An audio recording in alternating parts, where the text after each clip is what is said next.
오일야담에 오신 여러분, 안녕하세요. 이야기 시작 전 구독과 좋아요 부탁드려요. 옛날 옛적 한양에서 멀지 않은 어느 고을 깊은 산자락에 윤대감의 넓은 기와집이 자리하고 있었습니다. 그 집에는 혼인한 지 얼마 되지 않은 안방마님 연우와 연우의 곁을 지키는 몸종 옥년이 살고 있었습니다. 두 사람은 신분도 다르고 부르는 호칭도 달랐지만 뱃속에 같은 달을 품은 듯 같은 달수의 아이를 품고 있었지요. 새벽 달기 울기 전 연우는 눈을 떴습니다. 방 안에는 아직 밤의 기운이 남아 있었지만 창호지 너머로 새벽빛이 옅게 스며들고 있었습니다. 연우는 배를 조심스레 매만지며 조용히 중얼거렸습니다. 아이야, 잘 있느냐? 오늘도 무사히 하루를 보내 보자꾸나. 곁에서 잠을 설친 옥년이 황급히 일어나 연우에게 다가왔습니다. 마님, 벌써 일어나시었사옵니까? 몸이 무거우시니 좀 더 누워 계셔야 하옵니다. 연우는 미소를 지었습니다. 옥년, 익숙해져야 하지 않겠느냐? 아이가 태어나면 이보다 더 분주할 터인데 어찌 계속 누워만 있겠니? 안채 마당에는 우물이 있었고 우물가에서는 벌써부터 다른 몸종들이 바가지로 물을 퍼올리며 북적이고 있었습니다. 아궁이에는 불이 피워지고 장독대 사이로 아침 안개가 피어올랐습니다. 연우는 대청 끝에 걸터 앉아 그 모습을 내려다보며 이 집안의 안방마님으로서 지켜야 할 하루의 순서를 머릿속에 되새겼습니다. 아침 상을 차리는 일, 아랫사람들이 나누어 맡은 일을 살피는 일, 연로하신 시어머니에게 문안 인사를 올리는 일. 모두가 정해진 자리에서 흘러가는 물처럼 반복되는 날들이었습니다. 그 사이사이마다 옥년은 언제나 연우의 곁에 붙어 서 있었습니다. 연우가 한 걸음 떼면 옥년이 반 걸음 뒤를 따랐고 연우가 잠시 숨을 돌리면 옥년이 그 틈을 타 다리방석을 고쳐 깔고 약차를 내왔습니다. 윤대감 집안의 하루는 겉으로 보기에는 더없이 평온했습니다. 하지만 그 평온함 속에서 연우와 옥년은 각자 다른 마음을 품고 있었습니다. 연우는 본래 남쪽 바닷가 고을의 사또댁 외동딸로 태어났습니다. 어릴 적부터 글과 예법을 익히고 바람결에 흔들리는 갈대와 바다 물결을 보며 자랐습니다. 연우가 15을 넘기자 사또는 딸을 한양 근처 명문가인 윤대감 집안으로 혼인시켰습니다. 혼례는 성대했습니다. 비단 꽃가마가 골목을 채우고 피리와 장구 소리가 밤늦도록 이어졌습니다. 사람들은 모두 말했습니다. 연우 낭자는 팔자가 참 곱구나. 윤대감 댁 안방마님이 되었으니 이보다 더한 복이 어디 있겠느냐. 하지만 연우의 마음은 생각보다 무겁고 고요했습니다. 윤대감은 나이 차가 많이 나는 남편이었고 집안에는 엄한 대부인과 많은 첩들이 이미 자리하고 있었기 때문입니다. 연우는 이 집안에 들어온 뒤 웃음보다 긴장된 숨을 더 많이 쉬며 지냈습니다. 연우의 마음속 가장 큰 소망은 하나였습니다. 내 아이만은 부디 따스한 사랑 속에서 자라게 하리라. 자신처럼 집안 어른들의 눈치를 보며 살아가는 삶이 아니라 어머니의 품에서 눈치 없이 웃을 수 있는 아이로 키우고 싶었습니다. 연우는 뱃속 아이에게 다짐하듯 속삭이곤 했습니다. 너는 누구의 체면을 위해 태어나는 아이가 아니다. 너는 내 웃음을 위해 태어나는 아이다. 한편 옥년의 마음도 만만치 않게 복잡했습니다. 옥년은 어려서부터 윤대감 집안의 노비로 팔려온 아이였습니다. 이름조차 팔려올 때 붙여진 이름이었고 부모가 누구인지도 정확히 알지 못했습니다. 옥년에게 세상은 위와 아래, 주인과 노비로 나뉘어 있을 뿐이었습니다. 하지만 연우를 모시게 된 뒤부터 옥년의 마음 구석 어딘가에는 알 수 없는 욕망이 움트기 시작했습니다. 연우가 고운 비단 저고리를 입고 대청을 걸어갈 때 옥년은 뒤에서 잔잔히 속으로 중얼거렸습니다. 저 고운 옷이 내 몸에 걸린다면 어떤 기분일까? 대부인과 친척들이 연우의 몸가짐을 점잖다 칭찬할 때 옥년의 귀에도 그 말이 들렸습니다. 어찌하여 사람의 가치는 태어날 때부터 이렇게 나뉘는 것일까? 옥년 역시 연우와 같은 달수의 아이를 품고 있었습니다.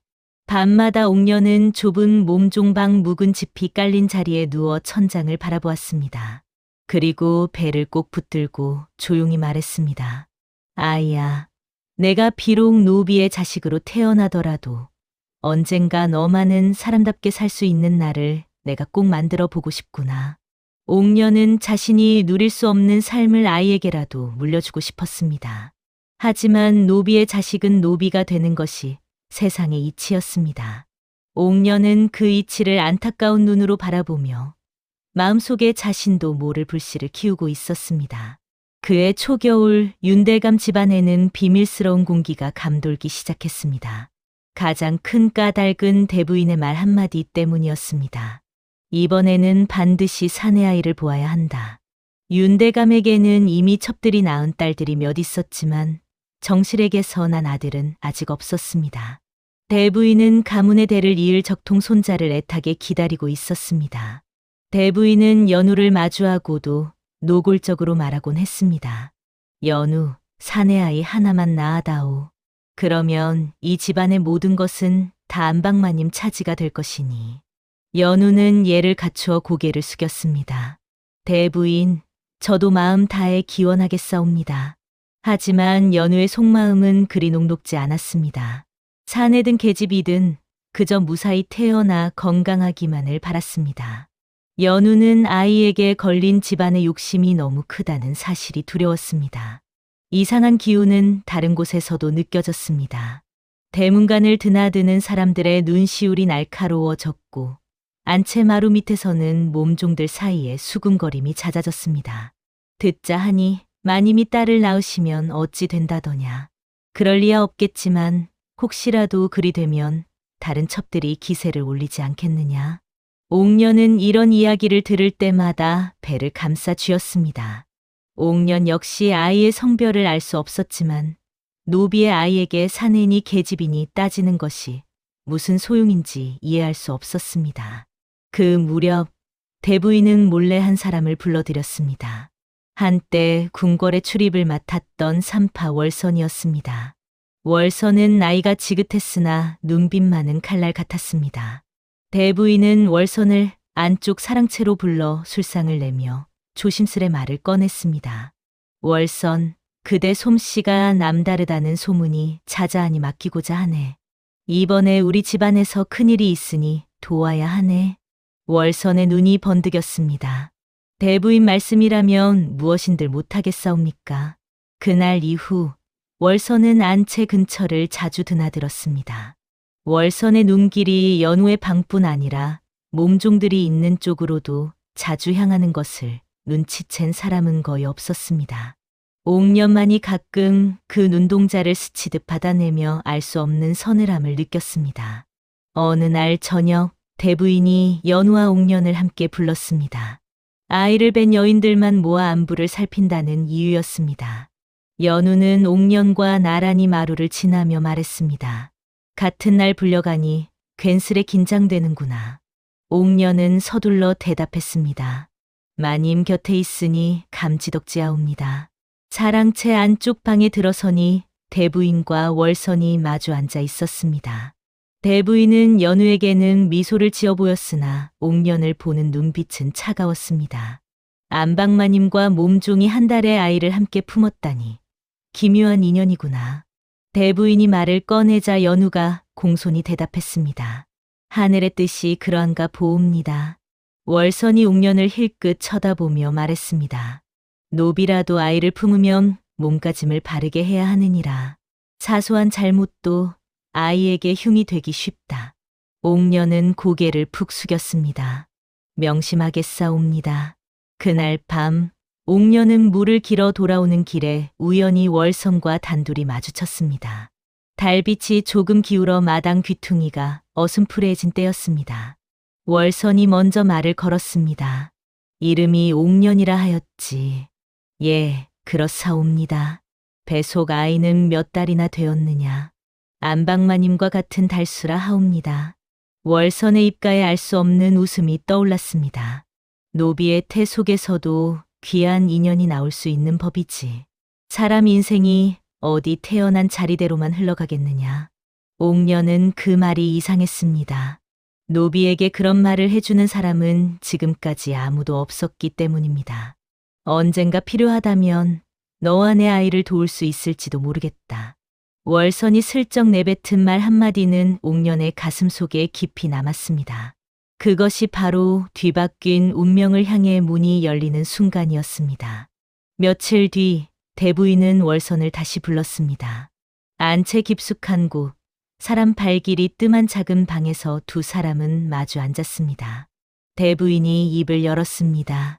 연우가 만에 하나 계집아이를 낳는다면 어찌해야 하겠느냐.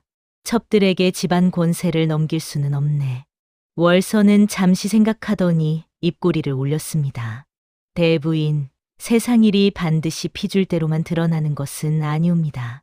월선이 귀에 속삭인 말은 이러했습니다. 연우가 계집아이를 낳고 옥년이 사내아이를 낳는다면 두 아이를 몰래 바꾸자는 것이었습니다.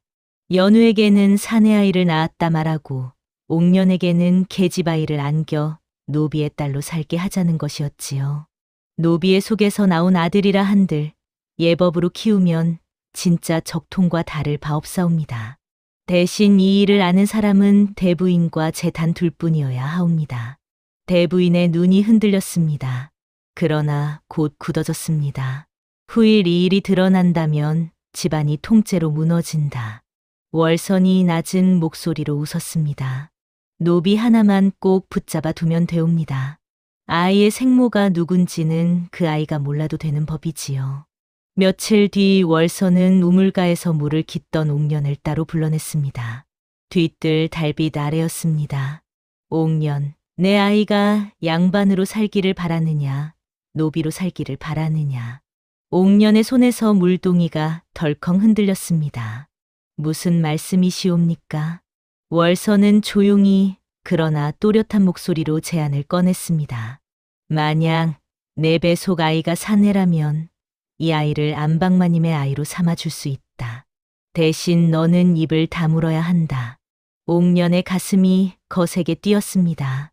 평생 허리 굽힌 노비의 삶이 아니라 아이만큼은 비단을 입고 글을 배우는 양반으로 살 수 있다는 말이었습니다. 내가 감히 꿈도 꾸지 못한 길이 열리는 것이지. 월선의 말은 달콤한 독처럼 옥년의 귀에 스며들었습니다. 하지만 옥년은 끝내 고개를 저었습니다. 저는 그런 큰 일을 감당할 수 없사옵니다. 마님께 죄를 지을 수는 없사옵니다. 그날 밤 옥년은 내내 잠을 이루지 못했습니다. 아이를 위해서라면 무엇이든 하고 싶다는 마음과 연우에게 칼을 들이대는 일은 할 수 없다는 마음이 엉켜 싸웠습니다. 겉으로는 거절했지만 욕망의 씨앗은 이미 옥년 마음밭 깊숙한 곳에 심겨지고 있었습니다. 겨울바람이 점차 매서워질수록 연우와 옥년의 배는 더욱 무거워졌습니다. 연우는 움직일 때마다 옥년의 손을 잡고 일어섰고 옥년은 마님이 넘어지지 않게 늘 곁을 지켰습니다. 어느 날 연우는 자기 암에서 작은 비녀 하나를 꺼내 옥년에게 내밀었습니다. 연우의 얼굴에는 장난기 어린 미소가 떠올랐습니다. 옥년, 내 머리 가르마가 자꾸 눈에 밟히는구나. 이 비녀를 꽂으면 조금은 덜 헝클어지지 않겠느냐. 옥년은 놀래어 두 손으로 비녀를 받았습니다. 옅은 옥빛이 도는 비녀였습니다. 노비가 감히 꽂을 수 없는 물건이었습니다. 마님, 이런 것은 제가 가질 수 없사옵니다. 괜찮다. 내 몸종이 늘 지저분한 머리로 다니면 안방마님인 내 체면이 깎이지 않겠느냐. 연우의 말에 옥년의 눈가가 부러졌습니다. 그날 이후로 옥년은 머리를 단정히 빗고 그 비녀를 꽂았습니다. 다른 몸종들은 시샘과 부러움 섞인 눈길을 보냈지만 옥년은 그저 조심스레 머리카락을 만질 뿐이었습니다. 연우의 작은 정성은 옥년에게 달콤한 위로가 되었습니다. 노비로서 처음 느껴보는 인정이었지요. 초저녁 바람이 잠시 멎은 날이었습니다. 연우와 옥년은 안채 마당을 천천히 걸으며 뱃속 아이에게 말을 걸었습니다. 연우가 말했습니다. 옥년, 내 아이가 태어나면 내 아이와 함께 자라게 하자. 안채 뒷마당에 작은 공간을 내어 두 아이를 같이 놀게 하면 어떻겠느냐. 옥년은 깜짝 놀랐습니다. 노비의 아이가 어찌 감히 마님의 아이 옆에서 자라겠사옵니까? 아이에게 무슨 신분이 있겠느냐? 태어나 울음을 터뜨릴 때는 모두 같은 울음이라 하지 않느냐? 내가 대부인께 잘 말씀드려 보겠다. 연우의 말은 옥년의 가슴을 세차게 두드렸습니다. 노비의 아이와 양반의 아이가 함께 자란다는 것은 꿈에서도 생각해 보지 못한 일이었습니다. 마님, 저는 그저 마님의 은혜를 입을 뿐이옵니다. 옥년은 울컥 올라오는 눈물을 애써 삼켰습니다. 그날 밤, 옥년은 연우의 다리를 주무르며 속으로 빌었습니다. 아이야, 내가 마님의 아이와 함께 자라게 된다면 그것만으로도 이 어미는 더 바랄 것이 없다. 연우는 그런 옥년의 마음을 어렴풋이 알듯 가끔 옥년의 손을 잡고 말하곤 했습니다. 내가 곁을 지켜 주니 마음이 한결 든든하구나. 두 여인의 사이에는 신분을 뛰어넘는 정이 조금씩 쌓여가고 있었습니다. 하지만 바로 그 따스한 정이 나중에 더 큰 비극을 가져올 씨앗이 되고 말았습니다. 사람 사이의 정이 깊어지면 그 정을 못마땅하게 여기는 눈도 생기기 마련입니다. 안채를 드나들던 몇몇 몸종들은 연우와 옥년이 유난히 가깝게 지내는 것을 보고 수군거렸습니다. 마님도 참 노비에게 너무 잘해주시는 것 아니냐. 그러다가 나중에 큰일 나는 것 한순간이야. 이 소문은 결국 대부인의 귀에도 들어갔습니다. 대부인은 연우를 따로 불러 단호한 목소리로 말했습니다. 연우, 노비는 어디까지나 노비다. 괜히 정을 주었다가는 나중에 내가 다친다. 연우는 조심스럽게 대답했습니다.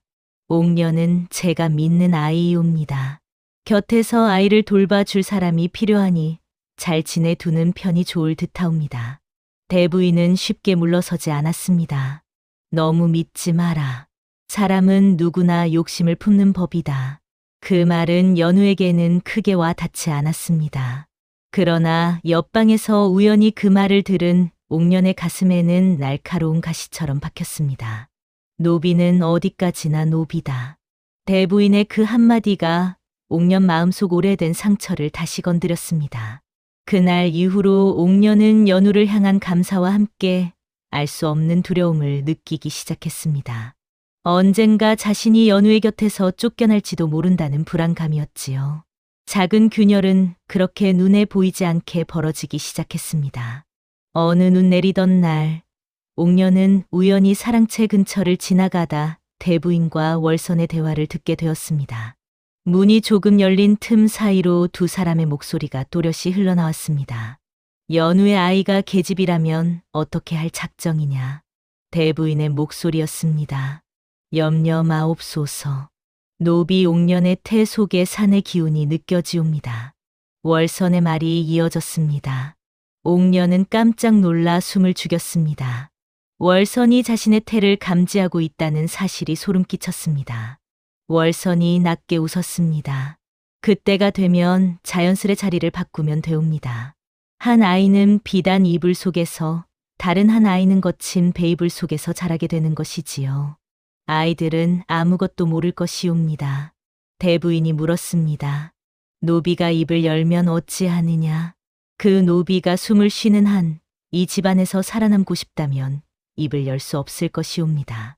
아이가 양반으로 사는 길을 스스로 틀어막을 수 있겠사옵니까? 옥년의 손에서 들고 있던 장작이 떨어져 눈 위에 파묻혔습니다. 가슴이 쿵쾅거리며 입술이 말라붙었습니다. 월선이 자신에게만 은밀히 던졌던 말이 사실이었음을, 그리고 그것이 이미 대부인의 뜻이 되었음을 깨달았기 때문입니다.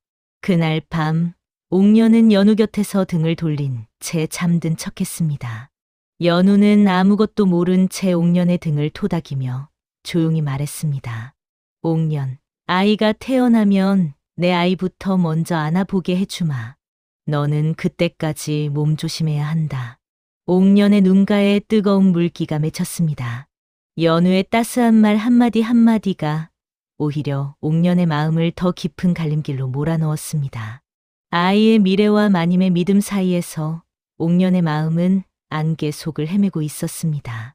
봄 기운이 살짝 스며드는 듯하더니 다시 눈발이 흩날리곤 하던 어느 날, 연우는 안채 마당에 깔린 흰 눈을 바라보며 미소를 지었습니다. 뱃속 아이도 그날따라 많이 움직였습니다. 옥년, 우리 아이들이 서로 눈사람을 만들며 놀 날이 머지않았구나. 연우의 말에 옥년은 억지로 웃음을 지었습니다. 예, 마님. 그날이 오면 제가 제일 큰 눈사람을 만들어 올리겠사옵니다. 윤대감도 그날따라 기분이 좋아 보였습니다. 사랑채에서 연우를 불러 다정한 목소리로 말했습니다. 연우, 몸은 좀 어떠한가? 요즘 글방에 들르는 발길이 줄어 허전했는데 아이가 태어나면 다시 예전처럼 서책을 함께 읽을 수 있겠지. 연우는 수줍게 웃으며 대답했습니다. 대감 어른께서 바라신다면야 기꺼이 그러하겠사옵니다. 밤이 되자 연우와 옥년은 방 안에서 촛불을 사이에 두고 아이 옷가지를 정리했습니다. 작은 저고리와 베넷 저고리를 손으로 쓰다듬으며 연우가 말했습니다. 이 조그마한 옷을 입고 내 품에 안길 아이를 생각하니 하루하루가 꿈만 같다. 옥년은 손끝을 조심스레 움직였습니다. 제가 서툴러도 마님의 아이를 잘 돌보겠사옵니다. 제 아이처럼 정을 다해 기르겠사옵니다. 촛불은 잔잔히 흔들리고 방 안 공기는 따스했습니다. 마치 이 평화가 오래 계속될 듯했습니다. 그러나 평화란 댁에 폭풍이 몰아치기 직전 잠시 머무는 고요일 뿐이었습니다. 이날 밤이 연우와 옥년이 함께 누릴 수 있는 마지막 평온한 밤이 되고 말았습니다. 며칠 뒤 하늘에는 먹구름이 가득 끼고 찬비가 퍼부었습니다. 바람이 집 기와를 흔들고 마당에 물길이 넘쳐났습니다. 그날 밤 옥년이 먼저 배를 움켜쥐고 신음소리를 냈습니다. 아, 배가, 마님, 배가 단단히 뭉치옵니다. 월선이 어느새 나타나 옥년을 몸종 방에서 안쪽 작은 방으로 옮겼습니다. 노비가 먼저 아이를 낳는구나. 안방마님께는 아직 기별을 하지 말라. 월선의 눈빛은 어두웠습니다. 월선은 옥년의 입에 약초 가루를 조금 넣어 주었습니다. 진통을 빠르게 돕는다는 약이었습니다. 비바람이 거세지는 가운데 옥년의 비명 소리가 방 안에 가득 찼습니다. 땀과 눈물이 뒤섞여 흘렀고 결국 힘겨운 숨 끝에 한 아이의 울음소리가 터져 나왔습니다. 자네다. 월선이 낮게 말했습니다. 그 말 한마디에 옥년의 머릿속이 하얗게 비었습니다. 사내 아이. 대부인이 그토록 바라던 사내 아이였습니다. 옥년이 아이를 안아보기도 전에 월선은 아이를 다른 이불로 휘감싸 안았습니다. 안방마님이 곧 상기가 올 것이다. 그때까지 너는 입을 다물어라. 정신이 희미해지던 그때 안채에서 사람들 뛰어오는 소리가 들렸습니다. 안방마님께서 상기가 오셨다. 연우의 방에서는 또 다른 비명과 신음이 이어졌습니다. 하늘에서는 우르르 천둥이 울렸습니다. 월선은 연우의 곁에서도 약초 가루를 쥐고 있었지만 이번에는 조금만 덜 넣었습니다. 진통은 길고도 거칠게 이어졌습니다. 기나긴 시간 끝에 마침내 또 다른 아이의 울음소리가 방 안에 울려 퍼졌습니다. 계집이다. 월선은 잠시 아이를 내려다보았습니다. 연우의 이마에는 땀이 송글송글 맺혀 있었고 지친 눈동자에는 안도의 빛과 함께 알 수 없는 불안이 스쳐 지나갔습니다. 그 순간 월선의 마음속에서 이미 정해진 계획이 꿈틀거렸습니다. 월선은 누구의 눈에도 띄지 않게 두 아이를 서로 다른 방으로 옮겼습니다. 그리고 비바람이 가장 세차게 몰아치는 순간 월선은 금기를 깨뜨렸습니다. 계집 아이를 옥년의 품에, 사내 아이를 연우의 품에 안겨준 것입니다. 안방마님, 축하하옵니다. 튼튼한 사내 아이이옵니다. 월선의 말에 방 안이 술렁거렸습니다. 연우의 눈가에 눈물이 맺혔습니다. 아이야, 고맙구나. 연우는 품에 안긴 아이가 자신의 피와 살이라고 굳게 믿었습니다. 아이의 작은 손이 연우의 손가락을 움켜쥐자 가슴 깊은 곳까지 따스함이 번져갔습니다. 한편 옥년의 좁은 방에서는 월선이 차갑게 말했습니다. 계집 아이여, 노비에게는 딱 어울리는 아이로구나. 아이가 살고 싶다면 내 입을 절대 열지 말아라. 옥년은 떨리는 손으로 아이를 안아 올렸습니다. 아이의 얼굴은 연우를 닮아 곱고도 연약해 보였습니다. 옥녀는 알았습니다. 자신의 품에 안긴 계집아이가 사실은 연우의 피라는 것을. 그리고 안채에서 축하를 받는 사내아이가 자신의 피라는 것도. 한순간 옥년의 눈앞이 흐려졌습니다. 그러나 곧 입술을 꾹 깨물었습니다. 아이야, 미안하다. 그러나 내가 비단을 입고 살 수 있다면 이 어미는 무엇이든 견디겠다. 옥년은 그렇게 스스로를 속이며 금기를 넘는 선택을 받아들였습니다. 시간이 흐르며 두 아이는 쑥쑥 자랐습니다. 연우의 아들로 키워진 아이의 이름은 윤서진이었습니다. 옥년의 딸로 자란 아이는 소희라 불렸습니다. 서진은 대부인의 사랑을 독차지했습니다. 역시 내 손자는 다르구나. 눈빛이 또렷하다.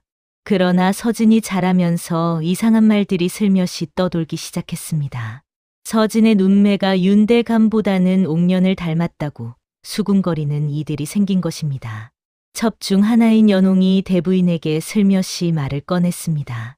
대부인, 사내아이 눈매가 영노비 옥년을 닮은 듯하여 사람들이 뒷말을 하옵니다. 대부인의 얼굴이 굳어졌습니다. 애써 덮어둔 비밀이 다시 떠오르는 순간이었습니다. 그날 밤 대부인은 월선을 불러 꾸짖듯 말했습니다. 아이가 노비를 닮았다는 수군거림을 어찌하겠느냐. 혹시라도 진실이 새어나가면 어쩔 셈이냐. 월선은 태연했습니다. 뒷말이란 원래 있는 법이옵니다. 다만 입을 열 수 있는 노비가 한 명뿐이니 그 입만 막으면 되지 않겠사옵니까? 월선은 옥년을 조용히 불러냈습니다. 뒷마당, 바람이 센 밤이었습니다. 옥년, 내 아이가 어디서 자라는지 알고 싶으냐? 옥년의 심장이 내려앉았습니다. 무슨 말씀이시옵니까? 너의 사내아이는 지금 안방마님 방에서 자라고 있다. 이름도 곱게 서진이라 지어주었지. 옥년의 얼굴이 하얗게 변했습니다. 제 아이가 마님의 아들로 자라고 있다 하셨사옵니까? 그러하니라. 그 대신 너는 마님께서 낳으신 계집아이를 내 딸이라 여기고 키우면 된다. 옥년의 손이 떨렸습니다. 마님께 사실을 말씀드리면 안 되겠사옵니까? 마님께서 아시면 혹 아이들을 위해 다른 길을 찾으실지도. 월선의 눈빛이 차갑게 가라앉았습니다. 노비가 감히 양반가의 일을 논하느냐. 지금이라도 입을 열면 너와 내 소희는 이 집에서 숨 한 번 편히 쉬지 못하고 쫓겨날 것이다. 내가 선택하라. 아이가 비단을 입을지 혹은 거친 밧줄에 묶인 채 끌려갈지. 그 말은 옥년의 숨통을 조였습니다. 옥년은 끝내 고개를 떨구었습니다. 제가 입을 열지 않겠사옵니다. 그러나 그날 밤 옥년은 처음으로 자신이 진정한 죄인임을 깨달았습니다. 자신의 욕망이 아이들의 운명을 뒤흔들었다는 사실을 마주한 것이지요. 서진이 돌을 맞을 무렵 집안에는 큰 잔치가 열렸습니다. 친척들이 모여 서진의 장례를 두고 떠들썩했습니다.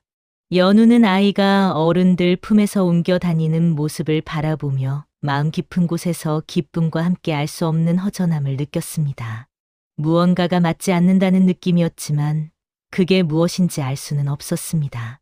잔치가 무르익을 즈음 첩연웅이 술기운에 취해 쓴웃음을 흘렸습니다.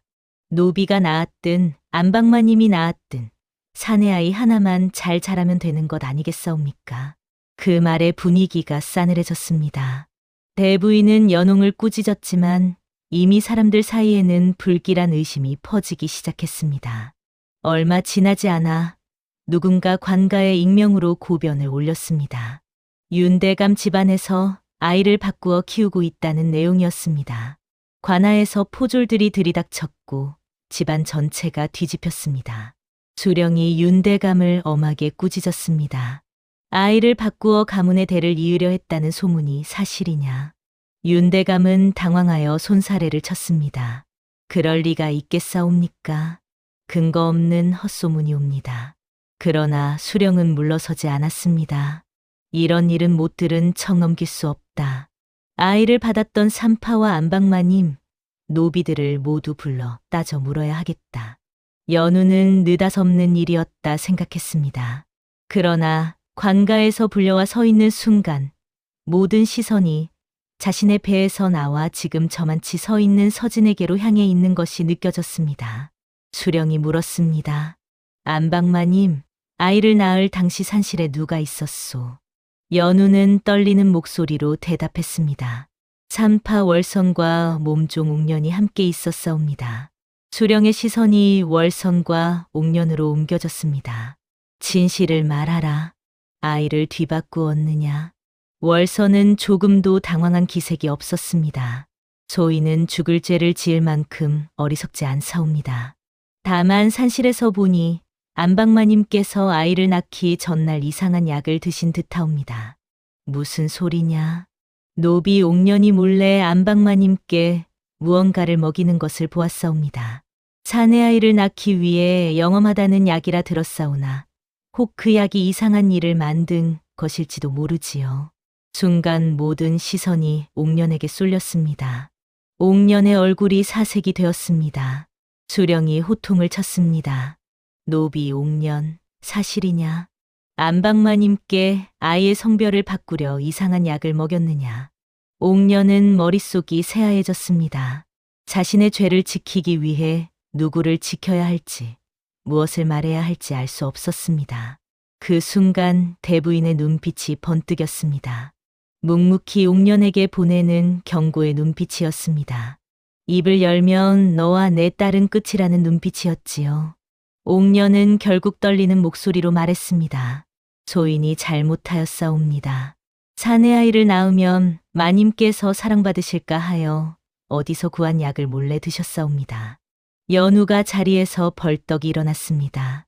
옥년, 그게 무슨 말이냐? 나는 그런 약을 먹은 적이 없다. 수령은 연우의 말을 끊었습니다. 노비가 이미 죄를 인정하였으니 더 따질 것 없다. 그러나 월선이 다시 말을 이었습니다. 약 때문인지 산실에서 잠시 정신을 잃으셨지요. 그 사이에 아이가 바뀌었을 수도 있고 아닐 수도 있사옵니다. 소인은 알 수 없사옵니다. 월선의 교묘한 말은 사실도 거짓도 아닌 채 연우에게 의심을 더 씌웠습니다. 결국 관가는 일이 너무 크다며 연우가 산실에서 부정한 일을 꾀했을 가능성을 문제 삼았습니다. 윤대감은 어머니와 집안 체면 사이에서 갈팡질팡하다 끝내 연우를 온전히 변호하지 못했습니다. 결국 연우는 친정의 힘도 미치지 못한 채 관가의 판결을 받아야 했습니다.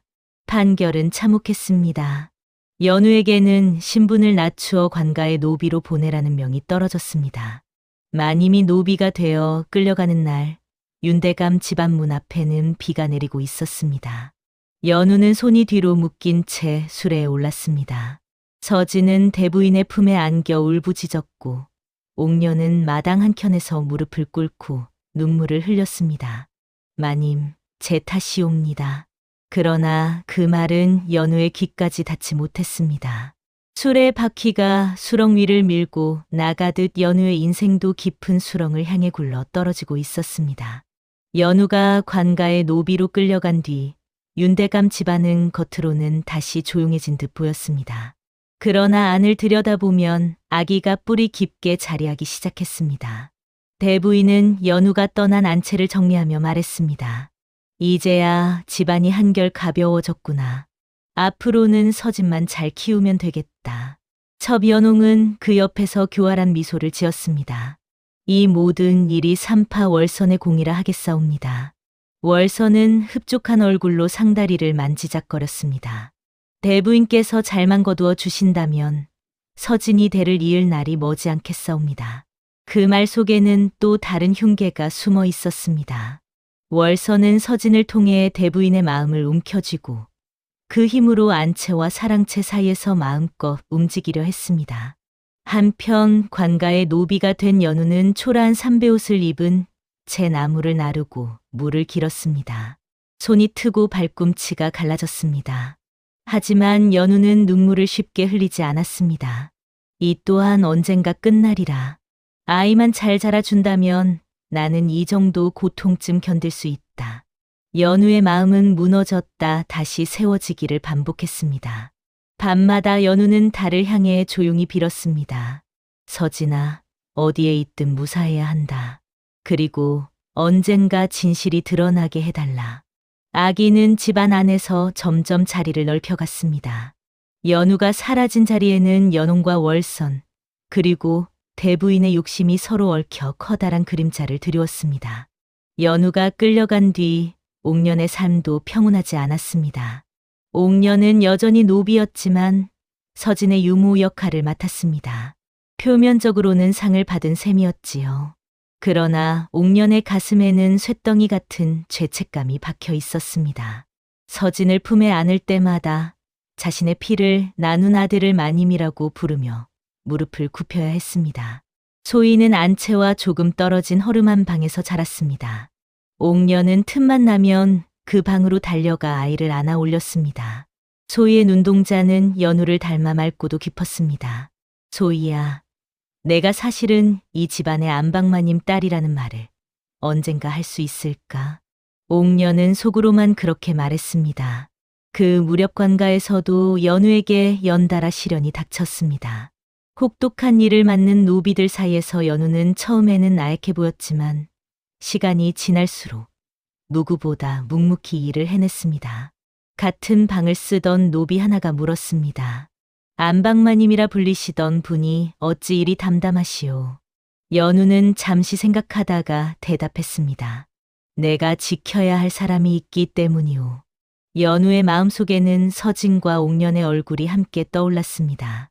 연우는 옥년을 원망하고 싶었지만 이상하게도 마음 깊은 곳에서는 여전히 옥년을 믿고 싶었습니다. 옥년은 분명 이유가 있을 것이다. 언젠가 진실을 말해줄 날이 오리라. 하지만 시련은 가만두지 않았습니다. 한겨울 관가의 곡식이 줄어들자 일부 노비가 도망을 시도했습니다. 그 일을 핑계 삼아 수령은 노비들을 더 거칠게 다루었고 연우도 여러 차례 매질을 당했습니다. 그러던 어느 날 윤대감 집안에서 관가로 정갈이 왔습니다. 집안의 병이 돌아 노비 하나를 빌려가야 한다는 내용이었습니다.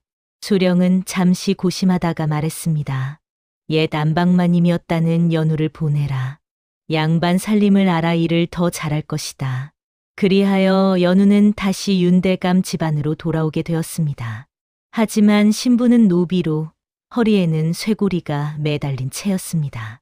연우가 집안 대문을 다시 들어섰을 때 마당의 공기는 예전과 전혀 달랐습니다. 몸종들이 연우를 보고 수군거렸습니다. 저희가 예전에 안방마님이었단다. 이제는 관가 노비가 되어 돌아왔구나. 대부인은 연우를 차갑게 내려다보았습니다. 늦게라도 내 죄를 깨닫고 돌아온 셈이니 집안일을 시켜보겠다. 연우는 고개를 숙였습니다. 명하시는 대로 따르겠사옵니다. 그날 밤 옥년은 몰래 연우를 찾아왔습니다. 헌방 한켠에서 두 사람은 마주 섰습니다. 마님, 아니 마님이라 부르면 안 되지요. 연우 마님, 옥년이 옵니다. 연우는 잠시 옥년의 얼굴을 바라보다가 조용히 말했습니다. 내가 나를 부르는 말은 무엇이든 상관없다. 그보다 서진은 잘 지내느냐? 옥년의 눈에 눈물이 맺혔습니다. 서진 도령은 건강히 자라고 계시옵니다. 마마님을 찾을 때도 있으나 곧 잊고 장난을 치며 지내시옵니다. 연우의 눈가가 떨렸습니다. 그렇다면 됐다. 아이만 건강하다면 나는 이 정도 고통쯤 견디겠다. 옥년은 차마 진실을 말하지 못했습니다. 서진이 연우의 피가 아니라 자신의 피라는 사실을. 그때 월선이 문 밖에서 둘의 대화를 엿듣고 있었습니다. 월선은 속으로 웃었습니다. 둘을 이렇게 끌어다 놓고도 진실을 모르는 꼴이라니 참으로 재미있구나. 며칠 뒤 월선은 연우를 은밀히 불렀습니다. 연우, 내가 도움을 줄 수 있을지 모른다. 연우의 눈이 동요했습니다. 무슨 말씀을 하시려는 것이옵니까? 아이를 바꾸어 키우고 있다는 소문이 돌았으나 진실은 아직 누구도 알지 못한다. 만약 내가 관가에 다시 상소를 올려 억울함을 호소한다면 내가 증언을 해줄 수도 있다. 연우는 놀랐습니다. 정말이옵니까? 그리만 해주신다면 내 인생이 다시 바로 설 수도 있겠사옵니다. 월선은 부드럽게 웃었습니다. 물론인 줄 아시오. 다만 그 전에 한 가지 조건이 있사옵니다. 조건이라니. 대부인과 서진의 안전을 위해 이 집안의 일을 관가에 다시는 해코지하지 않겠다고 서약서를 쓰시오. 그러면 나는 내가 약을 먹은 적이 없었다고 증언해 주겠다. 연우는 잠시 고민했습니다. 하지만 아이의 미래를 위해서라면 무엇이든 해야 한다고 생각했습니다. 결국 연우는 서약서에 손도장을 찍었습니다. 그러나 그것은 거짓 구원이었습니다. 월선은 서약서를 받아 대부인에게 보여주었습니다. 이제 연우는 우리 손바닥 안에 있사옵니다. 관가에 무슨 말을 하려 해도 이미 약속을 어긴 죄로 먼저 잡혀갈 것이옵니다. 대부인은 안심했습니다. 연우는 아무것도 모른 채 자신을 돕겠다는 약속만 믿고 있었고 그 믿음은 다시 한번 배신으로 돌아올 준비를 하고 있었습니다. 거짓 평온이 이어지던 어느 초여름, 서진이 갑작스레 열이 올랐습니다. 아이는 밤새 헛소리를 하며 뒤척였습니다. 연우는 멀리서 그 소식을 듣고 가만히 있지 못했습니다. 제가 곁에서 물수건이라도 갈아드리겠사옵니다. 대부인은 처음에는 허락하지 않으려 했지만 서진의 열이 좀처럼 떨어지지 않자 마지못해 고개를 끄덕였습니다. 연우는 밤새 서진의 곁을 지켰습니다. 서진의 작은 손이 연우의 옷깃을 움켜쥐었습니다. 어머니, 어머니. 잠결에 나온 아이의 부름에 연우의 가슴이 무너졌습니다. 그래, 서진아. 어머니가 여기 있다. 연우의 손길이 계속해서 아이의 이마를 식혀주자 서진의 열은 조금씩 내려갔습니다. 옥녀는 문 밖에서 그 모습을 지켜보며 눈물을 삼켰습니다. 저 품이 원래라면 소희를 안아주어야 할 품인데 그때 소희에게도 잔열이 돌기 시작했습니다.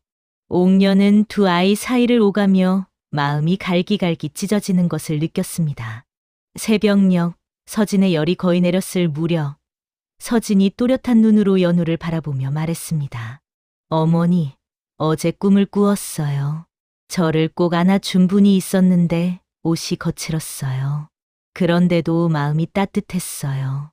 연우는 순간 말문이 막혔습니다. 그 꿈 속의 사람은 틀림없이 옥년이었습니다. 연우는 그제야 마음 한켠에서 오래전부터 느껴지던 이물감의 정체를 알 것도 같았습니다. 마치 아이와 자신 사이에 보이지 않는 벽이 있는 듯한 느낌이었습니다. 그날 밤 연우는 옥년을 불러 조용히 물었습니다. 옥년, 내게 숨기는 것이 있느냐? 옥년은 고개를 저었습니다. 그런 것 없사옵니다. 그렇다면 묻겠다. 서진이 정말 내 피에서 나온 아이가 맞느냐? 옥년의 입술이 파르르 떨렸습니다. 마침내 더는 숨길 수 없다고 느꼈습니다. 마님, 이제 더 숨기면 안 되겠사옵니다. 그 순간 문이 벌컥 열리며 월선이 들어섰습니다. 그 뒤에는 대부인과 서늘한 눈빛의 포졸들이 서 있었습니다. 여기서 무슨 이야기를 하고 있었느냐? 대부인이 물었습니다. 월선이 손에 쥔 서약서를 흔들며 말했습니다. 연우가 관가에 다시 억울함을 호소하려 옥년과 모의하고 있었사옵니다. 이 서약서를 보십시오. 이미 다시는 관가의 말을 옮기지 않겠다고 맹세했건만 또다시 소동을 일으키려 하고 있사옵니다. 포졸들이 연우와 옥년의 팔을 거칠게 붙잡았습니다. 연우는 뒤로 끌려가면서도 소리쳤습니다. 잠깐만 기다려 주시오. 나는 그저 내 아이에 대해 묻고 있었을 뿐이오. 그러나 누구도 귀 기울이지 않았습니다. 절체절명의 순간이었습니다. 연우와 옥년은 다시 관가로 끌려갔습니다. 이번에는 둘 중 누구도 쉽게 빠져나올 수 없는 상황이었습니다. 관가의 뜰 한가운데에서 수령이 호통을 쳤습니다. 이제는 두 여인의 입에서 진실을 들어야겠다. 아이를 바꾸었느냐, 아니냐. 월선은 이미 거짓 진술서를 준비해 두었고 대부인은 그 곁에서 무게를 더했습니다. 모든 것이 연우와 옥년을 죄인으로 몰아가는 방향으로 흘러가고 있었습니다. 그러나 바로 그때 옥년의 마음속에서 무언가가 꺼져내리고 또 다른 무언가가 타올랐습니다. 두려움이 사라지고 오직 지켜야 할 진실만이 남았습니다. 이대로 가면 서진과 소희 모두 영영 진실을 모른 채 살게 되겠지. 옥녀는 마침내 입술을 열었습니다. 수령 어르신, 제가 모든 것을 말하겠사옵니다. 그 한마디가 긴 밤의 균열을 내기 시작했습니다. 옥년의 목소리는 떨리고 있었지만 눈빛만큼은 단단했습니다. 아이를 바꾸자고 먼저 말한 사람은 삼파월선이었사옵니다. 수령이 눈을 치켜떴습니다.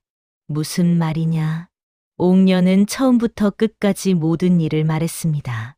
대부인이 사내 아이를 원해 월선을 불렀던 일, 월선이 노비의 태에서 산의 기운을 느꼈다며 아이를 바꾸자고 제안한 일, 연우와는 상의조차 하지 않은 채 자신이 욕망에 눈이 멀어 침묵을 택한 일까지 서리발처럼 쏟아냈습니다. 연우의 눈에 눈물이 맺혔습니다. 하지만 그 눈물에는 분노보다 안타까움이 더 많이 담겨 있었습니다. 옥년, 너를 믿었건만. 옥년은 고개를 깊이 숙였습니다. 마님, 제가 가장 큰 죄인이옵니다. 그러나 진실은 남겨두어야 하겠기에 이제라도 말씀드리는 것이옵니다. 수령은 월선을 돌아보며 물었습니다. 노비의 말이 사실이냐? 월선은 당황한 기색을 숨기려 애썼습니다. 노비의 망언을 어찌 믿으시옵니까? 저 아이가 안방마님의 아이가 아니라는 증거가 어디 있사옵니까? 그때 관가의 의생이 앞으로 나섰습니다. 수령 어르신, 아이들의 나이와 얼굴 생김새를 따져보면 어느 정도 짐작은 할 수 있사옵니다. 수령은 고민 끝에 명했습니다. 윤대감 집 아이 둘을 모두 관가로 데려오라. 잠시 후 서진과 소희가 관가 마당에 서게 되었습니다. 서진은 눈빛이 옥년을 닮았고 소희는 연우와 꼭 닮은 모습이었습니다. 의생이 말했습니다.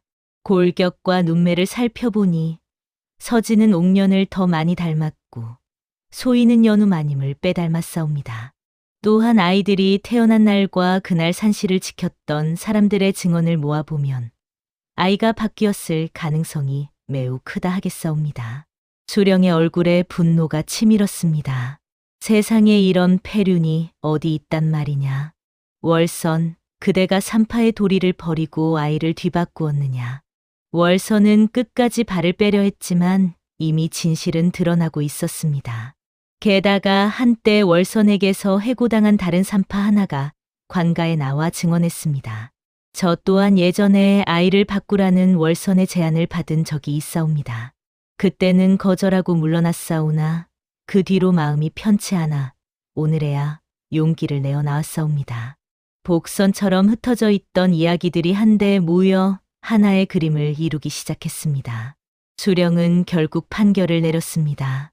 삼파 월선은 아이를 바꾸어 가문의 대를 속이려 한 죄로 곤장과 유배를 명한다. 대부인 또한 이 일에 관여한 증거가 충분하니 관사에 가두어 다시 추문하겠다. 대부인은 그제야 허둥지둥 변명했습니다. 나는 그저 손자를 보고 싶었을 뿐이다. 모든 것은 월선이 꾸민 일이다.